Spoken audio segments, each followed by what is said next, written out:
Students, कैसे हो आप सब? आई होप आप सब सही होंगे। Today we are continuing chapter 6 that is accounting equation. ठीक है, अकाउंटिंग इक्वेशन में इलस्ट्रेशन नंबर 3 है। कल मैंने आपको इलस्ट्रेशन 2 कराई थी। आई होप आपको समझ में आ गई हो। और अब today is we are doing illustration 3। Let's start.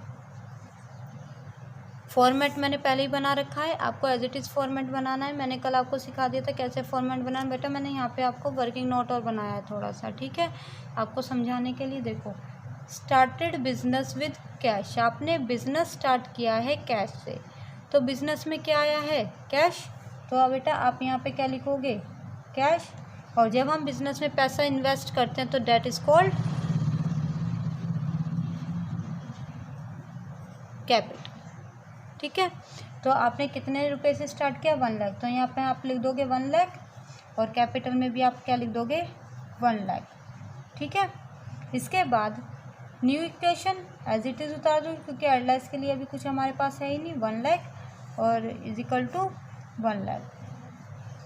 ठीक है, next purchase goods for cash. आपने गुड्स खरीदे हैं कैश में। Purchase goods for cash 20,000 and on credit, और क्रेडिट पे 30,000। बेटा पहले ये ना 2 इक्वेशन मानो आप, इसको आप पहले यहाँ तक पढ़ो। ठीक है, परचेज गुड्स फॉर कैश ₹20,000। आपने गुड्स परचेज की कैश में 20,000, और फिर आपने क्रेडिट में भी खरीदी 30,000। बेटा आपने 2 तरीके से गुड्स खरीदी, मैं यहाँ पे शॉर्ट में लिख के दिखा रही हूँ।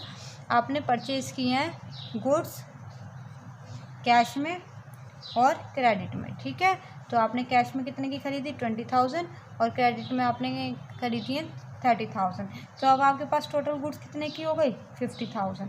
तो देखो, आपने जो कैश में खरीदी है, तो कैश कितना गया आपके पास से? परचेज किया तो आपके पास से कैश जाएगा 20,000। तो आप कैश में से क्या कर दोगे? लेस परचेज जो क्रेडिट में किया है। जब आप उधार में खरीदते हो तो आपकी क्या क्रिएट होती है? लायबिलिटी। तो यहाँ पे आप क्या लिख दोगे? क्रेडिटर।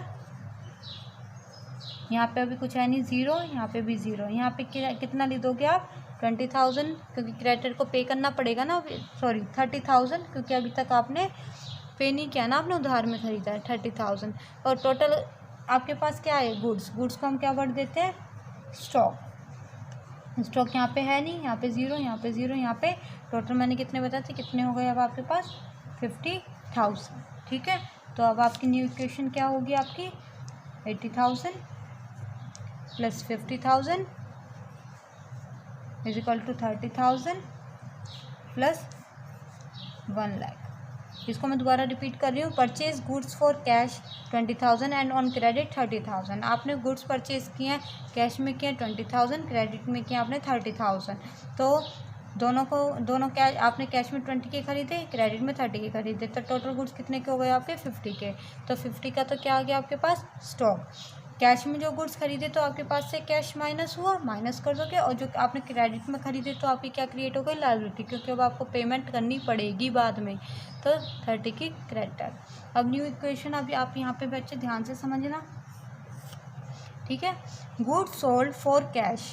आपने कैश में गुड्स सोल्ड किए हैं 10,000 के, क्रेडिट में देखो sold goods for cash, cash में गुड्स सोल्ड किए हैं कॉस्टिंग। बेटा यहाँ वर्ड ध्यान रखना, costing 10,000 and on credit costing 15,000, both at the profit of 20%। जैसे आप हिसाब करते हो ना, इस तरीके से करना। मैं यहाँ पे करके बता रही हूँ आपको। देखो, आपने सोल्ड किए हैं, सोल्ड क्या किए हैं? गुड्स सोल्ड किए हैं, किस में किए हैं? कैश में भी किए हैं और क्रेडिट में भी किए हैं। तो आपने जो कैश में किए हैं वो कॉस्ट मतलब कितने के खरीदे? जो आपने 10,000 के गुड्स खरीदे थे कैश में वो, और क्रेडिट में आपने जो गुड्स खरीदे थे 15,000 के वो। कॉस्टिंग मतलब जितने के आपने उसको खरीदा। आपने 10,000 के गुड्स कैश में 20% के प्रॉफिट पे बेचे हैं, और क्रेडिट पे 15,000 वाले गुड्स आपने 20% के प्रॉफिट पे बेचे हैं। तो हमने कितने के बेचे पहले वो निकालते हैं। तो सबसे पहले sold goods for cash costing, जो 10,000 के थे हमने वो 20,000 के प्रॉफिट पे सोल्ड किए। तो आप यहाँ पे क्या लिखोगे? 10,000 के गुड्स थे, 20,000 का प्रॉफिट, तो 20% प्रॉफिट निकाल लोगे इस पर, तो कितना आ जाएगा? 2,000। तो यानी कि आपने ये सोल्ड कितने में किए होंगे? 10,000 के तो गुड्स थे, 2,000 के आपने वो प्रॉफिट पे बेचे, तो यानी कि आपने कितने के सोल्ड किए? वो 12,000 के। ठीक है, सेल्स किया आपने। ऐसे ही आपने जो credit sold goods for credit costing, जो कितने के गुड्स थे, 15,000 के गुड्स थे, 15,000 के गुड्स थे, आपने वो 20,000 के प्रॉफिट पे क्या कर दिए, सोल्ड, तो प्रॉफिट कितना आया आपका 3,000। तो यानी कि आपने 15,000 के तो गुड्स थे, 3,000 के वो प्रॉफिट पर सोल्ड किए, और आपने सोल्ड कितने के कर दिए वो फिर 18,000 के, ठीक है। और टोटल प्रॉफिट कितना आ गया, 2,000 तो इस पे आया और 3,000 यहाँ पर आया, तो टोटल 2,000 प्लस 3,000 इजिकल टू 5,000, ठीक है। देखो अब आपने गुड्स कैश में कितने के सोल्ड किए, 12,000 के, तो कैश कितना आएगा अब आपके पास 12,000, तो कैश में क्या कर दोगे ऐड। स्टॉक आपने जब सोल्ड किया तो स्टॉक तो माइनस हो जाएगा, तो स्टॉक कितने का माइनस होगा, टोटल 10 और 15, जितने की कॉस्ट होती है ना उतने का स्टॉक माइनस होता है, जितने का एक्चुअल में वो स्टॉक था, ठीक है। तो कितने का था 10,000 और 15,000, दैट इज 25,000, ठीक है। क्रेडिटर्स आएंगे नहीं, क्यों, डेटर्स आपने सोल्ड किया तो डेटर्स क्रिएट हो जाएंगे। डेटर्स कितने के क्रिएट हो जाएंगे बेटा आपके, 0 0 लगा दो यहाँ पे, क्योंकि यहाँ पे हमारे पास कोई इक्वेशन नहीं है। यहाँ पे कितने के क्रिएट हो जाएंगे 18,000 के, क्योंकि आपने प्रॉफिट पर बेचे हैं ना, 15,000 प्लस 3 18,000, ठीक है।